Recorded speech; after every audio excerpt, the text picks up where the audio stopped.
Salutations, ladies and gentlemen, TheKnifeRaven here, back again with another video. And my goodness, a lot has happened. First and foremost, I have been absent for nearly 2 months now. The reason for this, well, to put it quite simply, I have been going through the YouTube equivalent of writer's block, and have been incapable of successfully producing a video of quality that I deem worthy to upload. Now, because of this, I haven't been doing a whole lot. But since then, my last video, which was almost 2 months ago, I have hit 1,000 subscribers. And this is the second time this has happened, because I have an old channel that I haven't done anything with in over a year, and that channel also hit 1,000 subscribers. So I've said words regarding that before, but in the meantime, thank you so very, very much for helping me reach this milestone. It has happened to me once already, but that doesn't take away from the excitement. I'm very, very glad and honored to have a community here, and I believe that the knife community is one of the most friendly, welcoming, and just generally supportive communities that I have encountered in my time on YouTube. And so I'd just like to say a brief thank you to all who have stuck with me through the years of my knife journey, if you will, which has gone back even further onto my old channel. But thank you very much. I appreciate the fact that you're all with me and you're sticking by me despite my relatively informal videos, if I have to say. But today I wanted to do something a little special. I don't have a giveaway, I don't have any big high-end custom grail knife to show off for my 1,000 subscribers, but I do have something that is very special to me, personally, in my knife collecting journey, and that is this knife right here. This is the Spyderco Spyopera. Now, you're probably wondering why I would dare bring a modern knife onto this channel, as that's not really something I do very much. Yes, while I am typically a traditional knife enthusiast strictly, and I talk about traditional knives over anything else, this knife holds a very special place in my heart, as it's a knife that really introduced me to higher-end factory-made knives. And aside from that, it's one of my favorite knives to carry for special occasions, as this is a fairly expensive piece, not compared to some of the higher-end Chris Reeves and the like, but this is an over $200 knife on sale, so definitely not something that would be seen as affordable. But I carry this knife once in a blue moon because I still absolutely adore it. I once said that it is my favorite Spyderco knife, and I stand by that to this day. So this is a bit of a brief re-review because I do have a review of this knife, or an initial first impressions, on my old channel, so if you're interested, go have a look at TheStreamingEnderman, and you will find this knife on that channel. It should be fairly far down. But this is a more mature re-review of it, as I have improved my standards and reevaluated what I approve of in a knife, and this still very much meets the classifications that I hold, at least, for a very fine knife. So, the Spyderco Spyopera, doing a bit of a brief history of it, this was a collaboration piece between the Italian Maniago-based firm called Lionsteel, which many of you probably recognize. They make some very nice high-end modern knives. And also with Spyderco, of course. Spyderco being a very well-known, very well-respected Colorado, I believe, is their head office, and they make knives all around the world. They have a factory in Taiwan, another one in Taichung, Taiwan, which is known as the best of the Spyderco factories. They have one in Italy, which is more of a custom or collaboration factory. It's more, I believe, the commissioned work from Fox, as I believe that's where they make their knives in Italy, with the exception of this piece, which is made by Lionsteel. They also have a factory in Japan, which produces some of the most well-known Spydercos, such as the Dragonfly and the Delica. But this knife was produced by Lionsteel. So, this is a bit of a mix between the classic Spyderco style and the Italian knife called the Opera. And the Opera is a knife that I actually owned a little bit before the Spyopera. And this is a traditional lockback, made using modern methods, of course. We have torque screws and Santos mahogany wood here. Very nice satin-finished D2 tool steel drop point blade with a very, very well done hollow grind. This knife is one that I very much appreciate for cheese and sausage and such similar things as that. Very nice gentleman's knife, but a little on the large side for me. But this general shape is what the Spyopera was based off of. You can see quite clearly that they are almost identical in terms of dimension. However, the Opera is a little bit more slanted here. Has a bit of a curve at the top, whereas the Spyopera comes to a more aggressive bend at the front. Apologies if my description is not making much sense, but the reason for the Spyopera having a somewhat different handle shape is to include almost a bit of a finger choil. And this is one of the most comfortable knives I own. Put this to the side for a moment. The Opera was designed by a fellow by the name of Massimo, I believe, but his name he's been given a bit of an alias, that being Max. And if you look on the Opera's blade, it does say this is a Max design. So I believe he also helped in the production of the Spyopera, that being that it was taking his original design and modifying it with Spyderco's trademark blade. The fit and finish on this knife is exemplary. Starting with the centering, it's pretty much dead on, and it might be a little bit off because I found that it was a little loose when I first got it, so I did tighten the pivot screw a little. So it might be a little bit off, but that was probably due to my fussing with it. Gapping is non-existent. Everything is crowned. We have titanium liners here and a steel spring, but everything is rounded to be very, very smooth, which is a feature that was not shared on the Opera, as it has a steel construction and everything is very flat. We have Spyderco's reversible tip-up deep carry pocket clip, which works very, very well. About this much of the knife sticks up, so still maybe a bit too much for some, but it isn't a big deal for me. Here it is next to the clip on the Dragonfly, and you can see, arguably, the Dragonfly would stick up a fair bit more than the Spyopera. It does have a lanyard loop, which is shared on the original Lionsteel knife. In this case, it came with a little leather lanyard. And it is also worth noting that the Opera, being a bit more of a traditional knife, does come with a leather pouch with a belt loop for carry, whereas the Spyopera features a clip. Both use the same type of torque screw. However, they do have a bit of a different style, despite being the same. So if you have the same screwdriver, they work interchangeably.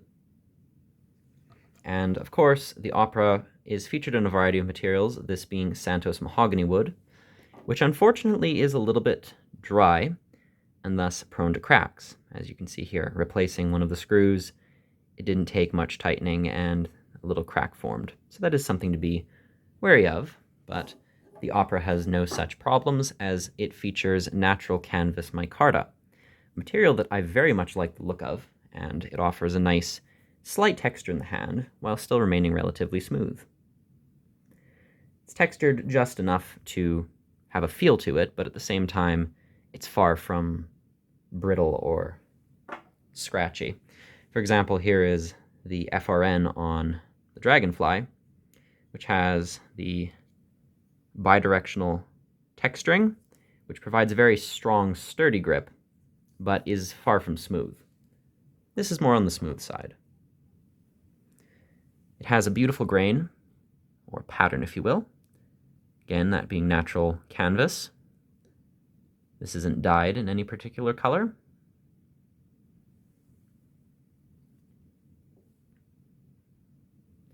Relatively thin pieces of micarta, but those do help to keep the profile of the knife quite slender. Naturally, you can, of course, also remove the pocket clip if you want to really make the knife more slim than it already is. The Spyderco round hole works like a charm. Of course, my thumb just slipped, making it look ineffective, but you can see it's a very efficient opening mechanism, and if you're into this sort of thing, and I will specify, flicking your knives open oftentimes leads them to wear out faster, so I'm not going to do this much, but you can do a flick, or the Spidey flick as it's called, which I haven't done in a while. There you are. So you can definitely do some fun, fidgety things with this knife, but I'd recommend avoiding that as it does loosen the pivot screw and will just generally wear out your knife faster. So if you're planning on buying this for the fidget factor, well, I suppose that's your prerogative, but I'd recommend opening it the boring way, because that's more likely to preserve the knife for a longer period of time. Similar to snapping a slip joint shut. In the hand, you get an easy 4-finger grip on this knife. Very, very comfortable. At least for my hand, it fits perfectly. I'd say this is arguably the ideal size for a main use, primary carry folding knife. Again, you can choke up very nicely on the finger choil there, and there is a nice thumb ramp, I suppose. Again, given that crowned blade and back, it's an incredibly snug fit. Makes for a very secure hold in the hand. Again, we have a sharpening choil here with a nice, somewhat hollow ground blade, I believe. Moderately thick at the spine, which tapers down to a very, very thin edge. Again, we have the Spyderco logo and the Lionsteel logo on the other side. It does say where it was made, in Maniago, Italy. And here it has Spyderco with the steel. And yes, this is M390, so very, very high-end steel. I don't really follow the super steel of the day, and so for all I know, everyone calls M390 garbage now. But when I purchased this knife, I recall M390 being very much a sought-after choice in a pocket knife steel, and I haven't used this knife enough to require a really heavy sharpening, nothing really beyond a strop, and it has worked perfectly. The edge retention is lovely. It keeps an edge for really as long as you need it to. Corrosion resistance is wonderful. No need to worry about rust on this, unless of course you're leaving it in salt water. And the only downside that people seem to display with M390 is that it takes a while to sharpen, something that I cannot really speak on as I have not used this knife enough to actually need a serious sharpening. But I have found that M390 in the past is very much a reliable steel, definitely more for those who put their knives through heavy use. I don't really need that. I'm perfectly fine with 420HC or C75, so I don't really care if a steel doesn't have 60 Rockwell hardness and edge retention that lasts for half a lifetime, but to those that it may interest, this may very well offer both, with of course exaggeration to the half the lifetime. The blade shape here could be described as a bit of a weird drop point hybrid. Some might call this the Spyderco leaf shape, although I think that is a bit of a stretch. I'd be more inclined to call this a gator point, as when I see this I immediately think of an alligator. That might just be me, but that's what I see when I look at this. Action is buttery smooth, absolutely beautiful. Again, if you want to flick it, it works wonderfully. The lockback might disappoint some, but I generally like a lockback. I don't like having a liner lock with a big gap in the center of the knife. I like a strong back lock. It's reliable, it works, and you can see this is a very thick lock bar, so you do not have to worry about this coming loose on you. Blade play in any direction is completely non-existent, and there are no warps in the blade of any kind. This knife is not disassemblable. You can remove the handles with the torque screws here, and that will allow you to access the pivot screw, and thus I suppose you can remove the pivot screw and thus take the blade out, but you cannot disassemble the liners as they are, I suppose, sealed together. It's all one collective joined piece. So if you're interested in accessing the blade, you can, but taking apart the liners is not an option. Do some quick measurements here. This is a fairly small knife for a modern carry, coming in just under 7 inches overall, with a blade length of under 3 inches and a cutting edge of 2 3/4. So if it weren't for the fact that this is a lockback and a one-hand opener, this would be UK legal. Now, I believe one-hand open knives are legal in the UK, but I know lockbacks are not. So I would not recommend you carry this. And again, apparently if you have a good reason, you are allowed a lockback knife, but I for one would not risk it. So not a UK legal knife, as I would recommend. Once again, I'm not a lawyer, so do not take my advice as gospel. But all in all, this is a wonderful knife. Again, comparing it to something like the Dragonfly, it is a fair bit longer, but also a little bit thinner in certain areas.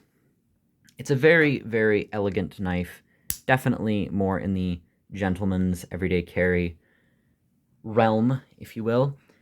I very much appreciate this knife for a modern folder. I'm more inclined to carry something small, like a pen knife, as this is more what I use on a day-to-day basis. I'm more likely to take out in public, as I find it hard to believe people would get scared of something like this compared to, say, a blade more tactical like this, as again, some do not really have the distinction between a tactical fighting knife and just a modern folder, but I'm not going to take that risk in most situations, so this knife has been delegated to special occasions and high-end events sort of thing, perhaps a wedding, a funeral, or some sort of celebratory occasion. But overall, I adore this knife. Its fit and finish is immaculate. Its steel is beautiful. The materials are just very high quality. The micarta feels wonderful. There's no chipping or cracking or even scratching in this. It's a lovely looking knife. It feels excellent in the hand. The materials, the craftsmanship, this is a very, very fine knife. Now the price, definitely a bit on the higher end. You're looking at upwards of $300 if you're not getting this on sale. Again, that's Canadian dollars. I was lucky to find this on sale at the time, but it is not a cheap knife. So if you're interested in it, by all means, evaluate and reevaluate before you make the purchase, because it's not like you'd be losing $100. This is a higher end knife. So I still think I'd recommend it if you enjoy this type of knife, a modern, elegant folder that, in terms of modern knives, isn't going to be as murdery looking as something like a Spyderco Civilian. But all in all, it's a lovely piece. I adore it. And I stand with what I said in that original review. I might have been a bit more naive to certain things, as that was a few years ago, but I think that this is still a lovely knife, beautifully made, beautifully finished. The craftsmanship, the materials, the style, it's just a very bespoke piece. Would I say I prefer it over the original Opera? That's a hard call to make. They're different knives for me. This is what I would declare an everyday carry knife, but this is more of I've said before, a knife that I'd use for food, like a sausage and cheese platter. So they very much have different uses for me. I think that this blade shape would work a lot better for that, but both really could be used interchangeably. But all in all, I adore both the Opera and the Spyopera, and it's a bit sad to me how they're kind of underrated in the modern, traditional / gentleman's everyday carry knife scene. So, by all means, if you're interested in either of these, I got them both at Warriors and Wonders Blades Canada. Great store. Generally good prices on most things except Automesser. And I really like this knife. So, if you're interested, by all means, I think you will enjoy it. But it's not for everyone. Might be a bit too expensive for some, might not be rugged enough for others, but it's still built like a tank. It looks good, it feels good, and it's made using very high-end materials. So, that has been my re-review of the Spyderco Spyopera, and thank you once again for 1,000 subscribers. I'm so grateful to have everyone here who's been with me on this journey, and I hope to continue improving my videos and my narration for you, which is something that I have been working on for a while. So bear with me, I intend to improve, and I hope that I can continue bringing you the content that you want to see, and perhaps changing things for the better. So here's to, 2,000. Thank you very much once again, and this has been TheKnifeRaven, as always, signing off. Cheers, everyone.